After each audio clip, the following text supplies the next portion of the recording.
ಗುಡಿಬಂಡೆ ಸಾರ್ವಜನಿಕ ಆಸ್ಪತ್ರೆ ಪಕ್ಕದ ವಾಪಸಂದ್ರ ರಸ್ತೆಯಲ್ಲಿ ಕೇಂದ್ರ ಸರ್ಕಾರದ ಪ್ರಾಯೋಜಕತ್ವದಲ್ಲಿ ಸ್ಥಾಪಿತವಾಗಿರುವ ಪ್ರಧಾನಮಂತ್ರಿ ಭಾರತೀಯ ಜನೌಷಧಿ ಯೋಜನೆಯಡಿ ಕಾರ್ಯನಿರ್ವಹಿಸುವ ನೂತನ ಜನಔಷಧಿ ಮಳಿಗೆಯನ್ನು ನ್ಯಾಯಾಧೀಶರು ಹಾಗೂ ತಾಲೂಕು ಕಾನೂನು ಸೇವಾ ಸಮಿತಿ ಸದಸ್ಯ ಕಾರ್ಯದರ್ಶಿಗಳಾದ ಸವಿತಾ ರುದ್ರಗೌಡ ಚಿಕ್ಕನಗೌಡರವರು ಉದ್ಘಾಟಿಸಿದರು.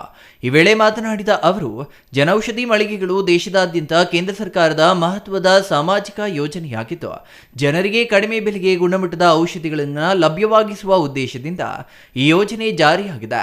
ಜನರ ಆರೋಗ್ಯ ಸುಧಾರಣೆಗೆ ಮತ್ತು ಔಷಧಿ ಖರೀದಿಯಲ್ಲಿ ಬರುವ ಆರ್ಥಿಕ ಭಾರವನ್ನು ಕಡಿಮೆ ಮಾಡುವಲ್ಲಿ ಇಂತಹ ಮಳಿಗೆಗಳು ಮಹತ್ವದ ಪಾತ್ರ ವಹಿಸುತ್ತಿವೆ ಎಂದರು.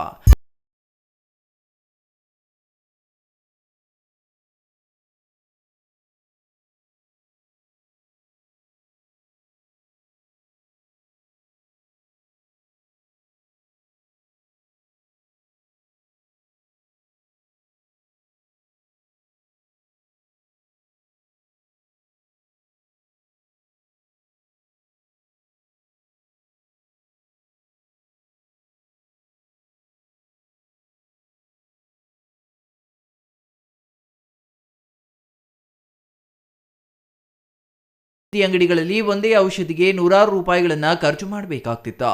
ನಮ್ಮಂತಹ ಬಡ ಕುಟುಂಬಗಳಿಗೆ ಅದು ತುಂಬಾ ಕಷ್ಟವಾಗುತ್ತಿತ್ತು. ಈಗ ಜನೌಷಧಿ ಮಳಿಗೆಯ ಪ್ರಾರಂಭದಿಂದ ಕಡಿಮೆ ಬೆಲೆಗೆ ಔಷಧಿ ದೊರೆಯಲಿದ್ದು, ಇದು ನಮ್ಮ ಜೀವನದಲ್ಲಿ ದೊಡ್ಡ ಸಹಾಯವಾಗಿದೆ. ಸರ್ಕಾರ ಇಂತಹ ಯೋಜನೆಗಳನ್ನು ಮುಂದುವರಿಸಿ ಜನರ ಒಳಿತಿಗೆ ಪ್ರಯತ್ನಿಸಲಿ ಎಂದರು.